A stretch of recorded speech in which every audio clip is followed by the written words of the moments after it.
नमस्कार दीपक सर, बहुत-बहुत स्वागत है आपका। नमस्कार बेटी, बहुत-बहुत धन्यवाद कि आपने फिर से एक मौका दिया है। आपके साथ होता हूँ, बहुत अच्छा लगता है। लगता है कि बात करता ही जाऊँ आपसे। आपसे बहुत कुछ सीखता हूँ मैं। Thank you very much. Thank you, बहुत-बहुत धन्यवाद। सर, मुझे भी बहुत कुछ सीखने को मिलता है आपसे, आप उल्टा बोल रहे हैं। सर, डोनाल्ड ट्रंप का तो डिमोशन हो गया है, सुना है यूएस से बोरिया बिस्तर समेट कर वेनेजुएला ही जाने वाले हैं, उस मुद्दे पे भी मैं आपसे बात करूँगी। लेकिन सबसे पहले मुझे ये जानना है आपसे कि सीआईए के साथ क्या अननोन गनमैन ने पंगा ले लिया है? क्योंकि ये देखिए डेविड हेडली के एक रिश्तेदार की शादी में अचानक से धमाका हो गया और बताया जा रहा है कि अननोन लोग हैं उनका ही कारनामा है। तो क्या अब पाकिस्तान में सीआईए को अननोन का खतरा है? भई अज्ञात लोगों का जो क्लब है, मेरी तरफ क्यों देख रही है? मैंने थोड़ी ना कुछ किया, मैं मेंबर भी नहीं हूँ उसका। मेरी तरफ ऐसे मत देखिए, मैं सच बोल रहा हूँ। अब कौन है, चलिए आपको भी पता है, मुझे भी पता है। मुझे क्या पता कौन है ये लोग? अब मार दिया उसको तो मार दिया। याद रखिए पीएम साहब ने क्या बोला था, सातवें पाताल से भी ढूंढ निकालूंगा, चुन चुन कर हिसाब लेना मेरी फितरत है। अब समझ आ रहा है वो क्या बोल रहे थे? मैं ये नहीं कह रहा कि उन्होंने बोला अज्ञात लोगों को ठोक दो, लेकिन चुन चुन के हिसाब लेना मेरी फितरत है। और वही अब देख रहे हैं वहां पे हो रहा है। जिहादिस्तान इस समय समझ गया है। एक अंग्रेजी की कहावत है, it takes two to tango. अगर आप सोचते थे कि हम मार खाते रहेंगे और कहेंगे यहाँ भी मार दे यहाँ भी मार दे, वो इंडिया चला गया। ये भारत है। जैसा पीएम साहब ने कहा था, मारेंगे, हमारा सिद्धांत है, मारेंगे घर में घुस के। वही अब आप देख रहे हैं। तो जिहादिस्तान तो काफी हद तक अब शांत हो चुका है। और वहां की वो पिंडे वाली मुनिया, जो क्या नाम है उसका, मुन्नी बाई, जो अपने आप को फूल मार्शल या ऐसा कुछ कहती है, आदमी है कि औरत है, अच्छा पता नहीं मुझे। तो वो जो है वो भी अब बड़ा खामोश होकर बैठा हुआ। आजकल तो नहीं कहता इस्लाम बड़ी सुपीरियर सिविलाइजेशन है, ये है वो है। सो ये जो वहां पे धमाका हुआ है, ये डेविड कोलमैन हेडली का, वो उसको तो भेजा नहीं क्योंकि वो तो सीआईए के एजेंट होता था, लेकिन उसके परिवार में कुछ लोग, काफी लोग मारे हैं सुना है। अभी तक तो मेरे पास पूरी खबर नहीं आई है, लेकिन अगर बहुत से लोग मर गए, धमाका हुआ, इसका मतलब कोई मेहमान गया या पहले से गया, कोई इंटर्न इनसाइड जॉब होगा, बाहर से तो कोई ग्रेनेड फेंक के नहीं गया। तो अब ये सबक हल्के हल्के, मेरा मानना है, जिहादिस्तान के कुछ ग्रुप, कुछ एम्बेसडर्स हैं, कुछ रिटायर्ड जनरल्स हैं और दूसरे देशों के हैं मेरे ग्रुप में, व्हाट्सएप ग्रुप में। अब वो एक जिहादिस्तानी राजदूत, ये वापस तो कोई जाता नहीं है, ये सब सेटल्ड हैं ओवरसीज। तो उसने लिखा है कि अब हमें समझ आ रहा है कि बदला क्या होता है। अच्छी बात है अगर आपको अब समझ आ रहा है। मैं ये नहीं कह रहा कि हम बदला ले रहे हैं, पर आपको समझ आ गया तो बड़ी अच्छी बात है। और फिर भी बदला ले रहे हैं तो ले रहे हैं, आप लोग जैसे निपटना है उसके साथ निपटिए। सर, अभी एक दिन पहले हमारे एनएसए अजीत डोभाल जी ने भी कहा था कि इतिहास से बदला लेना चाहिए, लेना जरूरी है। हालांकि उन्होंने ये भी कहा कि बदला अच्छा शब्द नहीं है, लेकिन इतिहास से बदला किस तरफ इशारा करना चाह रहे थे वो? वो, अब आप, your guess is as good as mine, आप भी उतना ही सोच सकते हैं। जो कह रहे थे कि हाँ, अब एक होता है जब पाप का घड़ा भर जाता है ना, तो फिर पानी उससे बाहर निकलने लगता है आपके पास। तो अब वो शुरू हो गया, भर चुका है। अब जवाब मिलेगा। अब आप एक चीज और देखिएगा, उस तरफ जो ईरान की हालत है वो भी आप जानती हैं क्या हो रहा है। और वहां पर डोनाल्ड ट्रंप साहब बैठे हुए हैं। अभी जो ईरानियन विदेश मंत्री ने कहा, बिल्कुल सही कहा, कि ये जो वहां पे दंगे हुए हैं, इनको एनकरेज किया गया है विदेशी ताकतों ने, ताकि डोनाल्ड ट्रंप साहब को मौका मिल जाए। वो R2P, रिस्पॉन्सिबिलिटी टू प्रोटेक्ट, जो संयुक्त राष्ट्र संघ का 2005 का प्रस्ताव है, उसके अंतर्गत आके वो हमें ठोकेगा और हमारे कहेगा कि मैं उनके नागरिकों को बचा रहा हूं। तो ये सही है जो उसके उसने आरोप लगाया। अब किया है कि नहीं किया ये कोई नहीं जानता, लेकिन सीआईए ने पहले भी अर्ली 1950s में वहां के जो डेमोक्रेटिकली इलेक्टेड प्राइम मिनिस्टर थे मोहम्मद मुसद्देक, उसने राष्ट्रीयकरण किया ऑयल इंडस्ट्री का, तो आउट, उसको बाहर निकाल दिया था। तो ऐसी चीजें चलती रहती हैं इन देशों में। पाकिस्तान में जो, जिहादिस्तान में जो हो रहा है, मेरा मानना है कि डोनाल्ड ट्रंप साहब तंग आ चुके हैं, क्योंकि वो अफगानिस्तान नहीं दे पाया है उनको। वो ईरान में जो कुछ हो रहा है डायरेक्टली कर रहा है। देख लीजिएगा कि जिहादिस्तान के थ्रू नहीं कर रहा।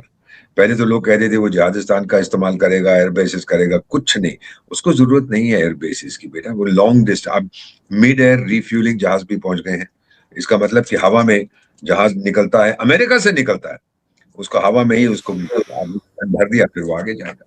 तो ये चीजें जो आ रही है, सब संकेत देती हैं कि अब ठुकाई होने वाली है और उसे जिहादिस्तान की आवश्यकता नहीं है।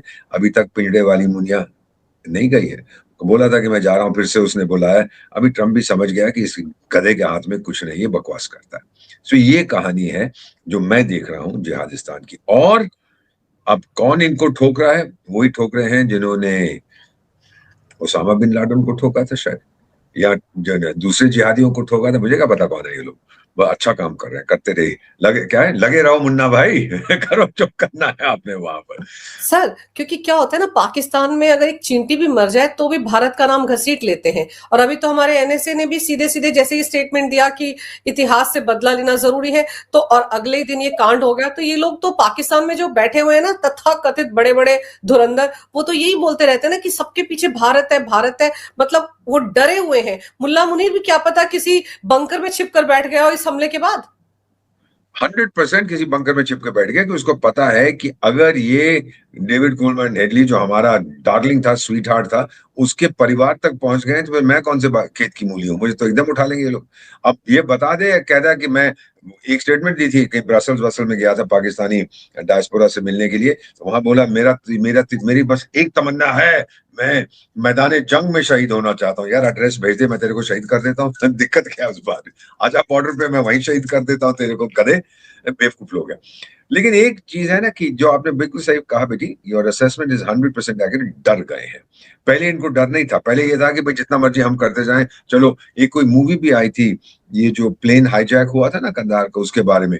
तो उसमें ये लोग बुलाते हैं, हमारे जो लोग थे गवर्नमेंट के, बुलाया पाकिस्तान के राजदूत को, और या उसको कुछ बताया कि भाई ये करो वो करो। और फिर वहां पे इस्लामाबाद में भी मीटिंग होती। बड़ी अच्छी मूवी थी वो, तो कंधार हाईजैकिंग की। तो उसमें वो कह रहा था, जो वहां के लोग थे, भाई कोई बात नहीं, हो गया है, थोड़ा सा भारत शोर मचाएगा, फिर back to business as usual. Tiger, अब ये बिजनेस एज यूजुअल नहीं है, अब ये बिजनेस अनयूजुअल है। अब आपको ये सीखना पड़ेगा कि अब आपको भी बहुत मार पड़ेगी, और आपको बचाने वाला कोई नहीं है। मैं आपको वेनेजुएला का उदाहरण देता हूँ। चीन ने कितना पैसा वहां, वो लोग चीन को, दे ओ मनी टू चाइना, क्योंकि चीन ने उनको हथियार दिए हैं, रूस ने उनको हथियार दिए हैं। मदुरो के पास तो पैसे थे नहीं, क्योंकि उसकी ऑयल इंडस्ट्री तो वैसे ही ठप हो गई थी। और दूसरी चीज है कि पैसे भेजेगा कैसे? तो मेरा मानना है ये जो टैंकर सीज किए हैं, सही है कि ये तेल से भरे हुए थे, लेकिन ये रूस के लिए नहीं थे। रूसी टैंकर्स थे। रूस को ऑयल इंपोर्ट करने की क्या जरूरत है, वो तो इतना बड़ा एक्सपोर्टर है। ये थे यूरोप के लिए। और यूरोप, जितने पैसे का ये तेल है, यूरोप रूस को वो पैसे देगा, ताकि जो वेनेजुएला का डेट है, ऋण है, वो कुछ हद तक कम होता जाए। चाइना के साथ भी बिल्कुल वही होगा। जो वहां से अब तो खैर खत्म ही हो गई है वो कहानी तेल की, लेकिन किसी ना किसी तरह से तो उनको तो पैसे वापस करने पड़ेंगे। वो जो छोड़ने वाला, चीन तो किसी ने अपनी अम्मा को नहीं छोड़ेगा, उसको तो पैसे चाहिए वहां से, लाओ फटाफट ब्याज भी दो।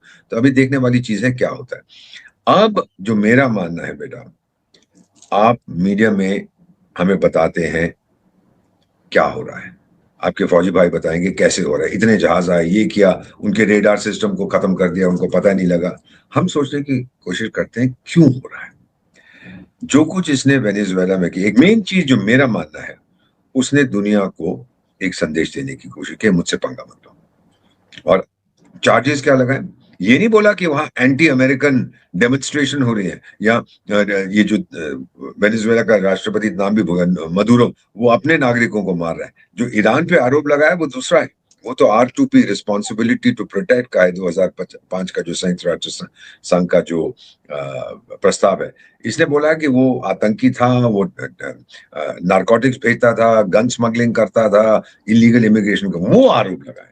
तो मैं अमेरिका को बचाने के लिए वहां जा रहा हूं, जबकि ईरान में वो अमेरिका को बचाने के लिए नहीं जा रहा, अमेरिकन को बचाने नहीं जा रहा, वो ईरानियंस को बचाने जा रहा है उनकी सरकार से। क्या अंतर देख रही हैं आप दोनों के बीच में? तो ये है, वेनेजुएला स्ट्रेट गया, भाई बाहर निकाल के लाओ, तो गुनहगार है, कमीना है, चोर है, डाकू है, जेल में डाल दिया। ईरान में कहता तो है कि खुमैनी को हम मार देंगे, देखते हैं अभी आगे जाके क्या होता है। खुमैनी मेरा ख्याल भाग गया वहां से। जो सर डोनाल्ड ट्रंप को वेनेजुएला से इतना प्यार हो गया कि एक तरफ खुद ही वो जो वाइस प्रेसिडेंट थी उनको बना दिया अंतरिम राष्ट्रपति, और अब उन्होंने खुद सोशल मीडिया पर ऐलान किया है कि मैं एक्टिंग प्रेसिडेंट हूं वेनेजुएला का। शुरू में ही कहा था कि हम चलाएंगे देश को। हाँ, अब तो उसने ऐलान कर दिया ना कि मैं एक्टिंग प्रेसिडेंट हूं वहां का। सर तो क्या उन्होंने वहां की नागरिकता ले ली, चले गए छोड़कर जेडी बेंस को यूएस के प्रेसिडेंट बनाने का रास्ता साफ हो गया क्या? कुछ लोग ये भी कह रहे हैं कि अब तो फॉरेन पॉलिसी या सब कुछ उस देश में सारी डिसीजन मार्को रूबियो लेता है, और क्यूबा की शामत आई। क्यों? क्योंकि रूबियो का परिवार क्यूबा से है, उसकी बहुत प्रॉपर्टी है वहां पे। तो अगर क्यूबा में सत्ता पलटी, परिवर्तन हुआ, तो क्यूबा तो भाग जाएगा वहां, ना मेरी प्रॉपर्टी सारी मेरे को चाहिए, वो तो बड़ा खुश हो जाएगा अगर कुछ हुआ। मार्को रूबियो को बना देगा सर कि चल तू वहां संभाल, मैं यहाँ संभाल रहा हूँ वेनेजुएला। हाँ, ग्रीनलैंड में कौन बनेगा? चलिए, ट्रम्प साहब कोई नहीं मिल रहा, तो मैं गया हुआ वहां, बड़ी खूबसूरत जगह है, मुझे बता दीजिए, मैं आपकी वहां पे जो काम करना है मैं आपके लिए वहां करूंगा। नहीं बेटा, ये गेम खेली जा रही है। ग्रीनलैंड की जो इंपॉर्टेंस है हम सब जानते हैं, आर्कटिक के ऊपर नजर रखने के लिए। वहां चीनी पानी के जहाज घूम रहे थे, रूसी घूम रहे थे, सबको दफा करो, अब वो मेरा इलाका है, आप कुछ नहीं कर सकते। ऑलरेडी अमेरिकन सिपाही कुछ वहां पे बैठे हुए हैं, अब तो ढेर सारे आ जाएंगे, पूरी तरह से वो बेस बन जाएगा, वहां पे रूस और चीनों को भगा देंगे वहां से। आप लोग कहते हैं अपने आप को ओवर एक्सटेंड कर रहे हैं, यहाँ भी जा रहा है, वहां भी जा रहा है, ये भी जा रहा है। अमेरिका की ताकत बहुत है बेटा, ये मैंने देखा है, और कोई उससे पंगा नहीं ले सकता। ईरान का जो अब हो रहा है, जो मैं इसका जवाब आपको दे देता हूँ, दो उसके ऑब्जेक्टिव है। सारी दुनिया को बताना कि ये जो रिस्पॉन्सिबिलिटी टू प्रोटेक्ट है, आप लोग तो कुछ कर नहीं पा रहे हो, मैं जा रहा हूँ थोपने के लिए सरकार को और ईरानियन लोगों को बचाने के लिए। और दूसरा संदेश पिंजड़े वाली मुनिया के लिए है, वो जो जिहादिस्तान का फूल मार्शल है, कि देख, धर्म के आधार पर, बेटा बड़े ध्यान से ये मैं कह रहा हूँ, धर्म के आधार पर देश नहीं चलता है। कार्ल मार्क्स ने तो 150 साल पहले कह दिया था, जब पेट खाली है, कुछ दुनिया में रखा नहीं है, तो धर्म भरते जाओ उसके पेट में। हाँ जी, हाँ जी, अगली दुनिया। अब लोग तंग आ चुके हैं।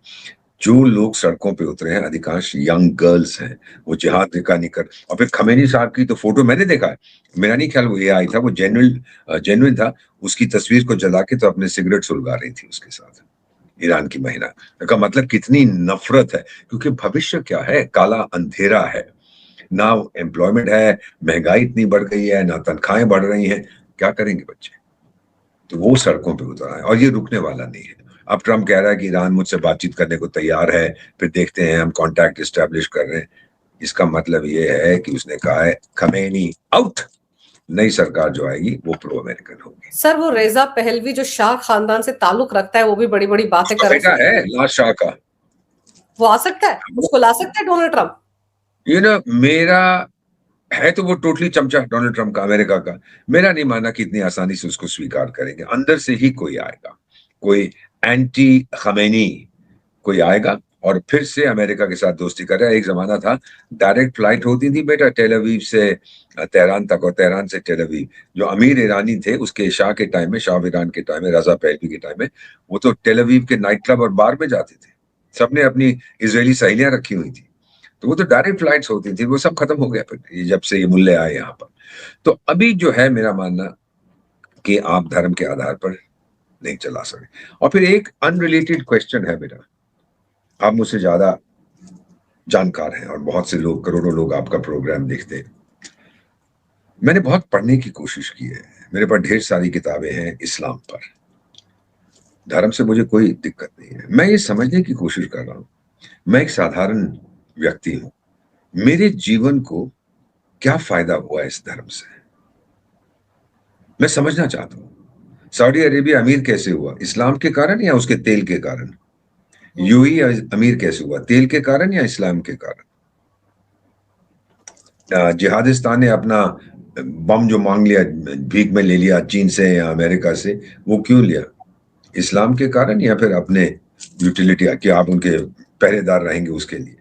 मुझे ये अभी तक समझ नहीं आया कि क्या, जबकि मैं सनातनी हूं बेटा, एक पठान और सिख का बेटा सनातनी है। मैं बताता हूँ सनातन धर्म ने क्या दिया। सनातन धर्म में मेरी जिंदगी को आसान बनाया, मुझे योगा दिया है, मुझे आयुर्वेदा दिया है, मुझे मेडिटेशन दी है, ये चीजें मैंने दी है। इसने क्या दिया है मुझे कि मार दो काफिरों को?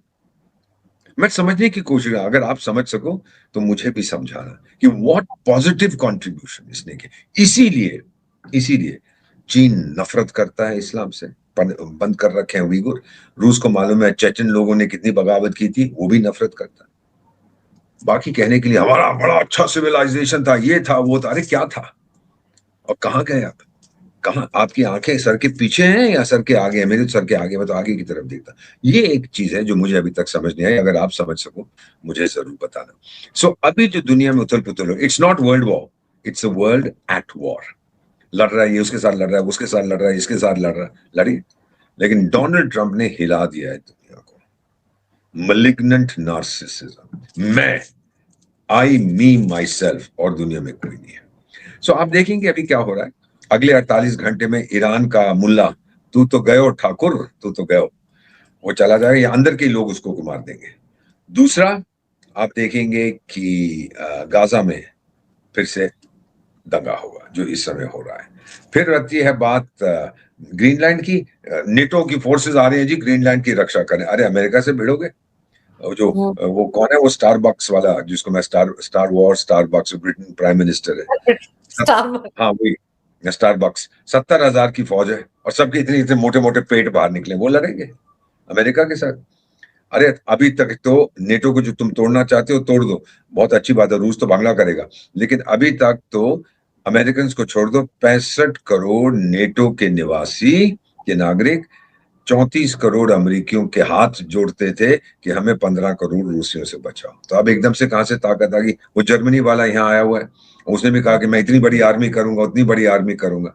भूल गए जब हिटलर के लोगों ने आत्मसमर्पण किया था दूसरे विश्व युद्ध के बाद, आप लोगों ने फैसला किया था कि जर्मनी को कभी उभरने नहीं देंगे। तो ये अब कहां से कह रहा मैं इतनी बड़ी फौज बनाऊंगा? भूल गया यूरोप। इतिहास का बेटा एक ही सबक है कि इतिहास का कोई सबक नहीं है। भूल गए आप लोग। जापान को तो आप उसके ऊपर प्रतिबंध लगा दिया कि जो अपनी आर्मी नहीं बना सकता, वो सेल्फ डिफेंस फोर्सेस कहता है, तो इसको क्यों अलाउ कर? बड़ा गुनहगार तो ये था।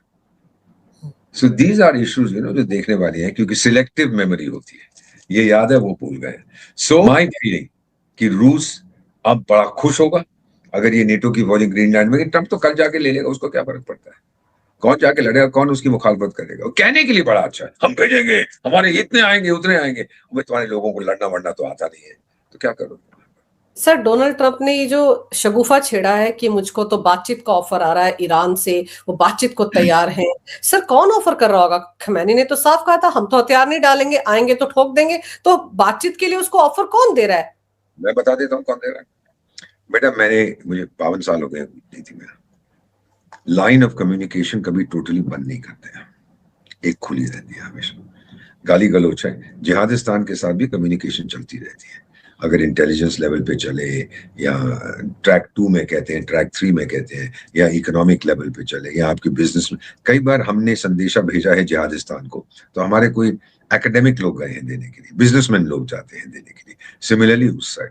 तो पॉलिटिकल रिलेशनशिप सरकार के बीच में अगर खराब हो गई है, इसका ये मतलब नहीं है कि आप बातचीत बंद कर दोगे। ये डिप्लोमेसी का चाणक्य का पहला असूल है, बातचीत चल नहीं रही है, चलती रहे।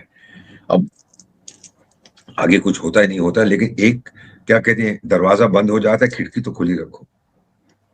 This is what is going on. मेरा अपना मानना है कि अभी भी कुछ लोग हैं ईरान में जो खमेनी के पक्ष में नहीं है, और उनमें से कुछ लोगों को आइडेंटिफाई, CIA तो हाँ 3-4 साल से कुछ अपनी नौटंकी कर रहा है, तो उन्होंने आइडेंटिफाई किया, वो लोग कह रहे हैं कि हम बातचीत करने को तैयार हैं। वहां की सरकार ने नहीं कहा, ना ट्रंप ने कहा है कि वहां की सरकार मुझसे बात कर, उसने कहते वो बात करने को तैयार है। वो कौन है इसने नहीं बताया, ये बड़ा शातिर खिलाड़ी है खुद, अब कल परसों निकाल लेंगे। इराक में भी यही किया था, जब सद्दाम हुसैन किया था, किसी को पकड़ लाया, चल भाई तू राष्ट्रपति, चल मेरे से बातचीत कर, तो यही करेंगे यहाँ पर। सर लेकिन ये जो फोटो चिपकाकर डोनाल्ड ट्रंप खुद ऐलान कर रहे हैं कि मैं एक्टिंग प्रेसिडेंट हूँ, ये ओछी हरकतें क्यों कर रहे हैं? वो क्या दिखाना चाह रहे हैं सर? वो मैलिग्नेंट नार्सिसिज्म, मैं जो चाहूं वो कर सकता हूं, किसमें दम है?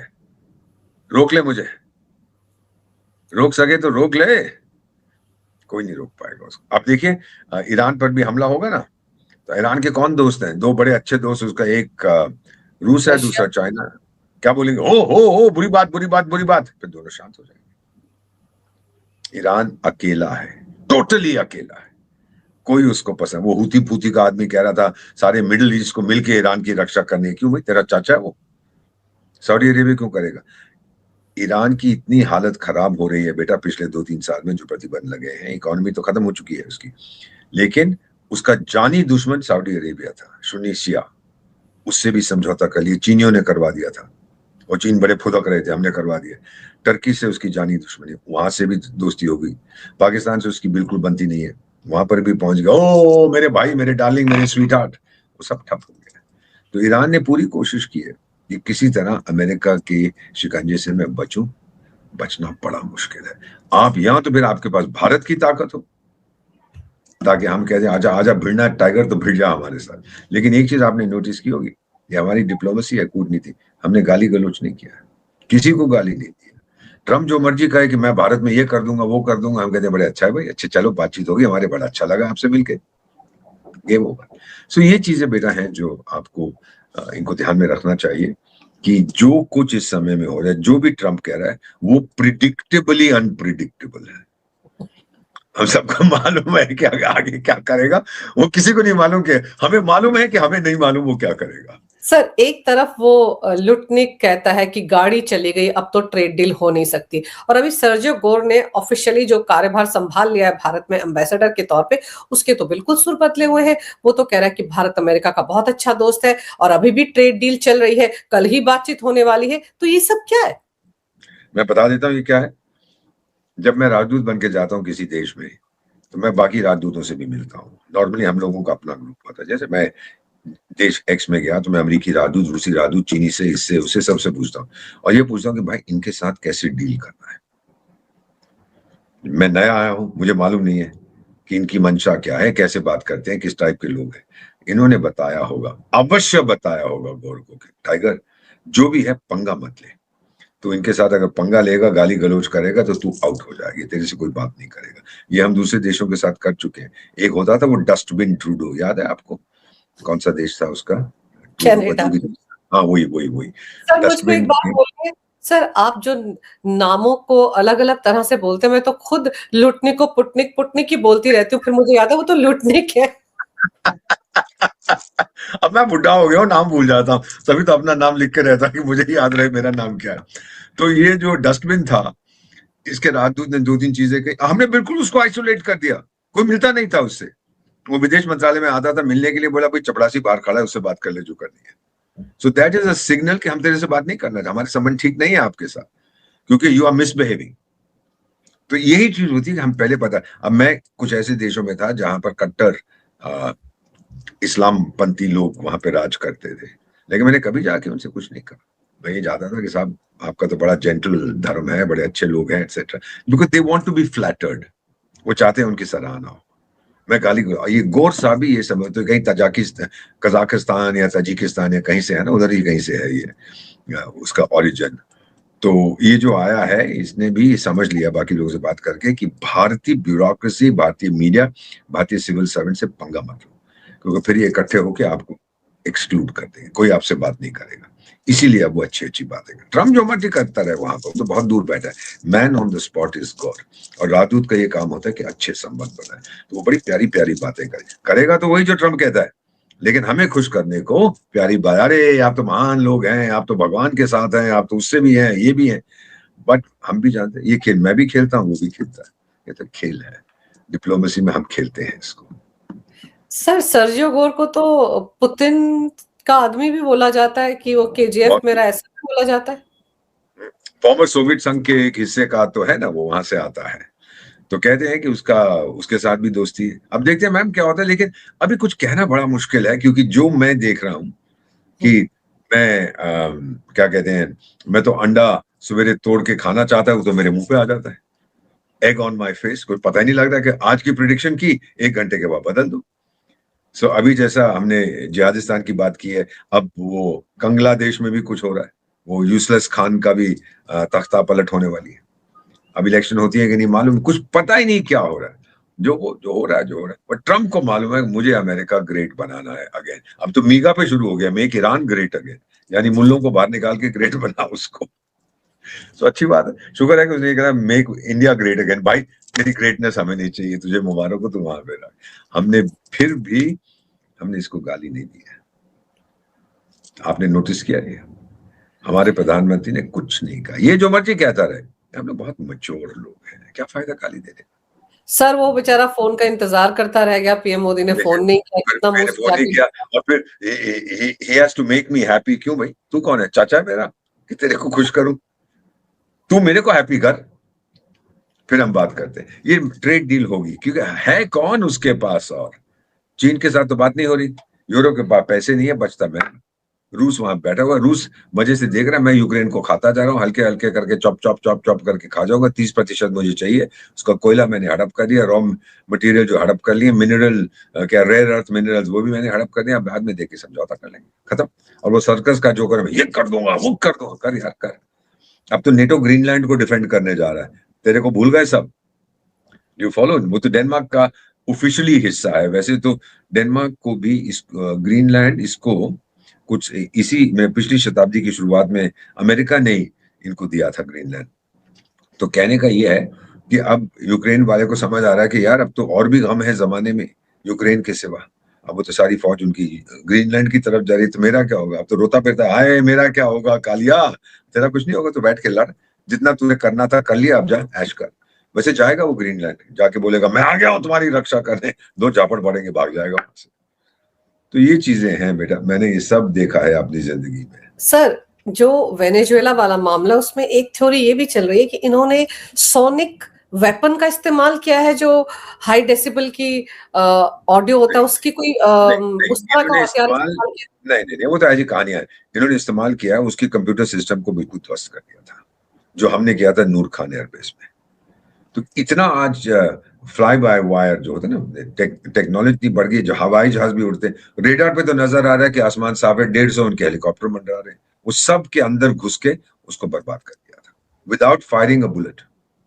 बाद में फिर जब बॉम्बिंग शुरू की, लोगों का ध्यान वहां गया, उनकी फौज भागी गई देखने के लिए, भाई अमेरिकन डेल्टा फोर्स आ गई, ये आ गई, तब तक उठा के इसको ले गए। वो तो डाइवर्जनरी टैक्टिक होता, हम भी करते हैं, बहुत से लोग ये करते हैं कि वहां पे कोई टू ठा पटाखे वटाखे फोड़ो और सारी दुनिया वहां भागी, जो आपका असली मकसद है उसको उठा के खत्म करो।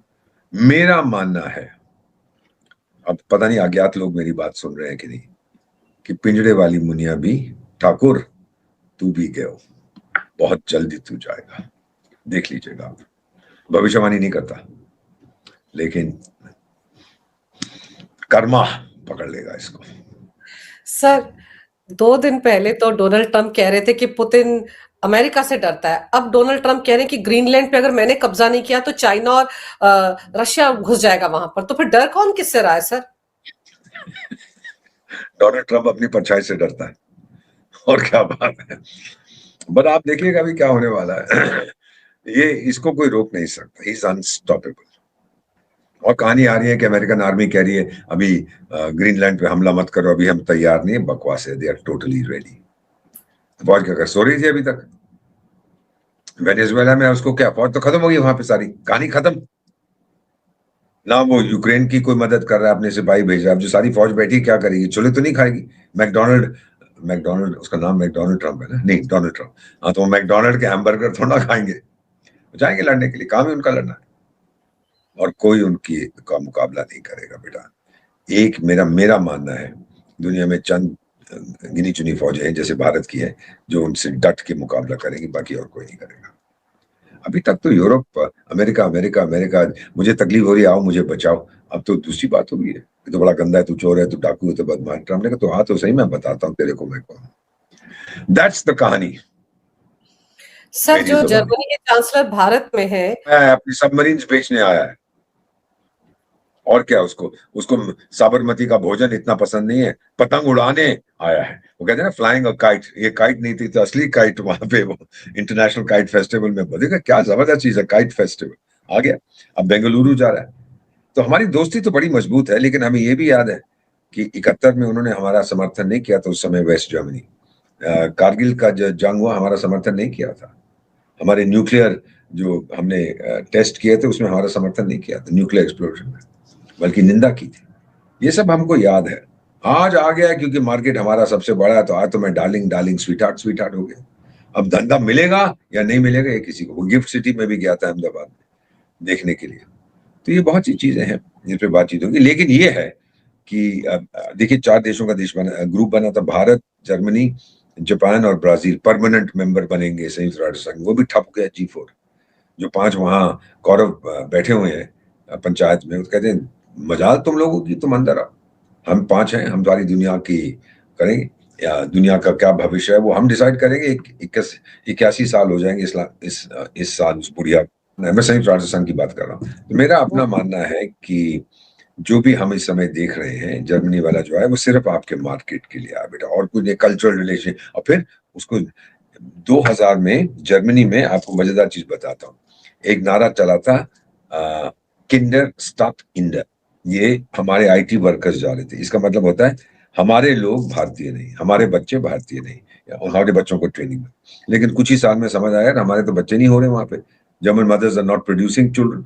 तो फिर क्या, अच्छा आने तो भारतीय, और हमारे तो अब दबा के जा रहे हैं आईटी वाले, हमारे स्टूडेंट्स जा रहे हैं, हमारे लोग ट्रेनिंग के लिए, उनको हमारी नर्सेज चाहिए। ये बहुत से समझौते होंगे, क्योंकि मैन पावर कौन से देश के पास है? जो मैन पावर, ह्यूमन रिसोर्स पूरी दुनिया स्वीकार करने को तैयार है। मुस्लिम देश नहीं चाहिए। सीरिया का उसने देख लिया क्या हुआ था, याद है कुछ साल पहले न्यू ईयर ईव पे क्या हुआ था? वो सीरिया के ही लोग थे। मेरे कहा 1000 से ज्यादा जर्मन औरतों के साथ तो क्लोज या बलात्कार हुआ या होने वाला था। ये म्यूनिक में हुआ था या मुझे याद नहीं कहाँ हुआ था, न्यू ईयर ईव पे।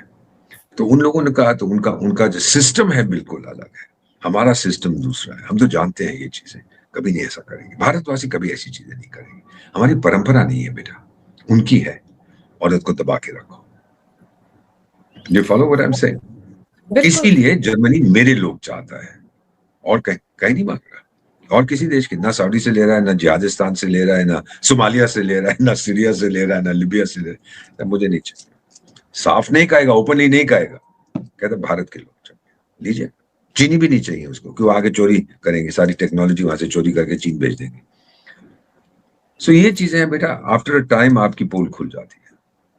सर लेकिन अगर ग्रीनलैंड पर जैसे कब्जे की बात लगातार बोल रहे हैं डोनाल्ड ट्रंप, अगर कुछ हरकत वहां पर करते हैं और अगर ये नाटो कंट्रीज वहां पहुंच जाते हैं, उनके जहाज भी रवाना हो गए ग्रीनलैंड की तरफ, तो क्या होगा? वैसे डोनाल्ड ट्रंप ने कहा था कि अमेरिका के बिना नाटो किस काम का, और नाटो अगर खत्म हो जाता है तो खुश तो फिर पुतिन भी हो जाएंगे ना सर। सारा स्यापा ही यूक्रेन में नाटो को लेकर ही तो पड़ा हुआ है।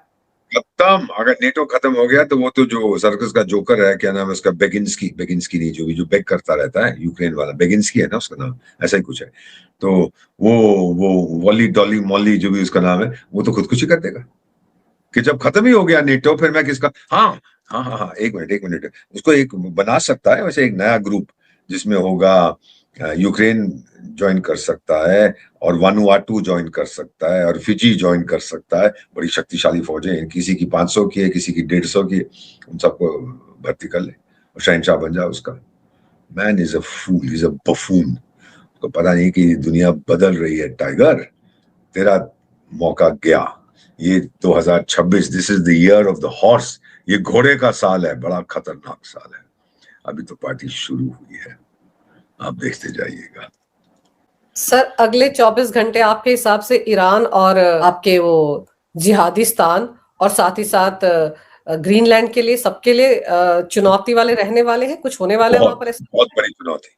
अगले 48 घंटे, 24 से 48 घंटे ट्रंप ठोकेगा ईरान को, मान लीजिए। इसराइल के थ्रू ठोकेगा या डायरेक्टली ठोकेगा। दूसरा, ग्रीनलैंड ले लिया है उसने, आप कुछ नहीं कर सकते, जितनी मर्जी बकवास कर। क्या करेगा? फ्रांस का मैं फौज भेजूंगा? अभी तो अमेरिकियों से लड़ेगा, सारी जिंदगी तो अमेरिकी तुझे बचाते रहे। दूसरे विश्व युद्ध में अमेरिकी अमेरिकी ना आते दूसरे विश्व युद्ध में, तो हिटलर तो इन सबको कच्चा चबा गया था।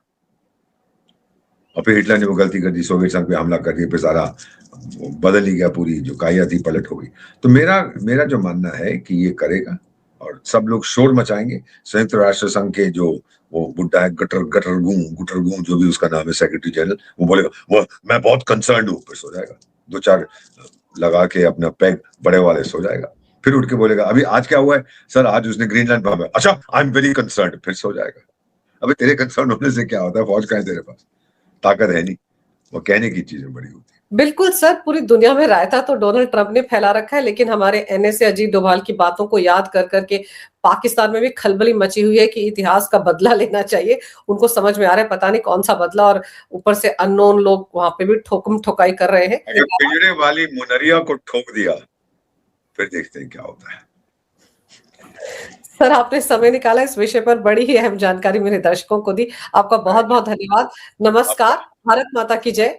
वंदे मातरम। जय, वंदे जय। मातरम। थैंक यू बेटा, गॉड गॉड ब्लेस, भगवान आपके साथ रहे हमेशा। Thank you.